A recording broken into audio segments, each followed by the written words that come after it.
The destruction of Ai. The Lord said to Joshua, "Do not be afraid, nor be cowardly.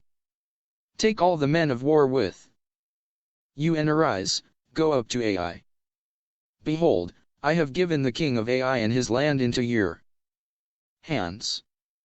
You shall do to Ai as you did to Jericho and its king, and you will plunder for yourself the spoil of its cattle. Prepare for yourself an ambush from behind the city." So Joshua arose along with all the people of war to go up to Ai. Then Joshua chose 30,000 mighty men and sent them by night. He commanded them, saying, "You shall lie in ambush behind the city. Do not be far from the city, and all of you be ready. But I and everyone with me will approach the city, and it shall come to pass that as the inhabitants of Ai come out to meet us, we at first shall flee from their face. Then as they come out after us, we will draw them away from the city. They will say, 'They are fleeing from us as before.' Then you shall rise up from the ambush and go into the city. You shall do according to this word. Behold, I have commanded you." So Joshua sent them out, and they went to the ambush site and waited between Bethel and Ai, westward of Ai. Then Joshua rose early in the morning and visited the people, and he and the elders went up before the people to Ai. All the men of war also went up with him, and they proceeded and came opposite the city eastward. But the ambush was on the west side of the city. Then it came to pass that when the king of Ai saw it, he hurried out and immediately went to meet them in battle, he and all the people with him. But he did not know that an ambush was set against him behind the city. So Joshua and Israel saw and retreated from before them. They pursued after the sons of Israel, but were drawn further away from the city. There was no one left in Ai who did not pursue after Israel. They left the city open and pursued after them. Then the Lord said to Joshua, "Stretch out your hand with the spear in your hand toward the city, for I have given it into your hands, and the ambush will rise up quickly from their place."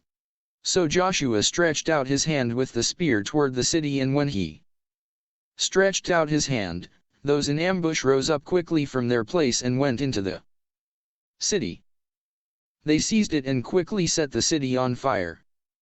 Then the inhabitants of Ai turned to look behind them and saw smoke rising from the city toward heaven. They no longer had any place to flee this way or that way.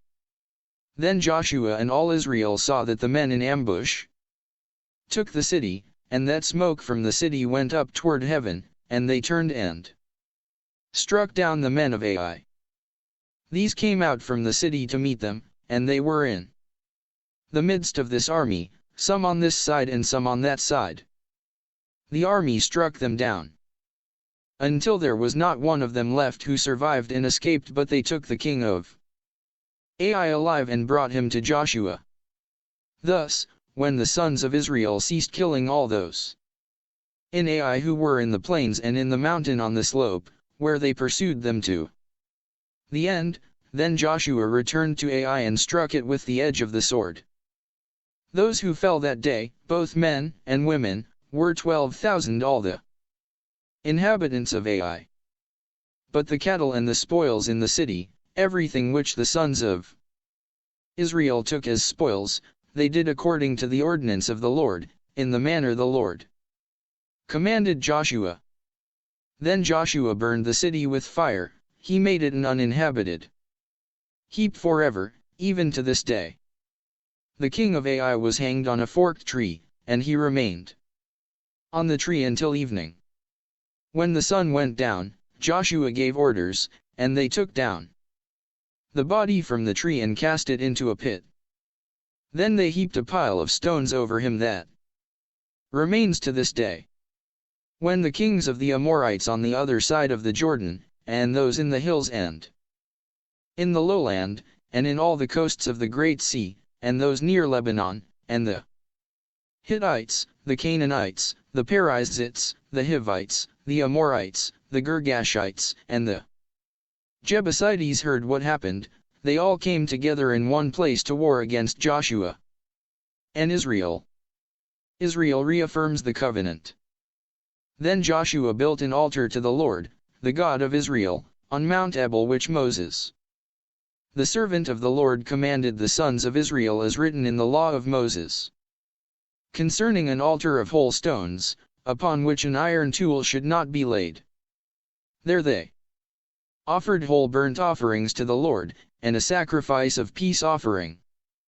Joshua also wrote on stones the second law of the law of Moses, which he wrote in the presence of the sons of Israel. All Israel and their elders and judges and their scribes also passed by on each side of the ark. Then the priests and the Levites took up the ark of the covenant of the Lord. The resident aliens and those born among them, half of them stood near Mount Gerizim, and half of them near Mount Ebal, as Moses the servant of the Lord commanded when he blessed the people the first time. Thus after this, Joshua read all the words of this law, the blessings and the curses, according to everything written in the law of Moses. There was not a word from everything Moses commanded Joshua that Joshua did not read in the ears of all the assembly of the children of Israel, to the men, women, and children, and to the resident aliens who came with Israel. Notes from the previous page. 7:14-18 Step by step, God reveals the source of sin. God's love is like a fire that consumes sin until only what is good remains. But without repentance, nothing good will remain.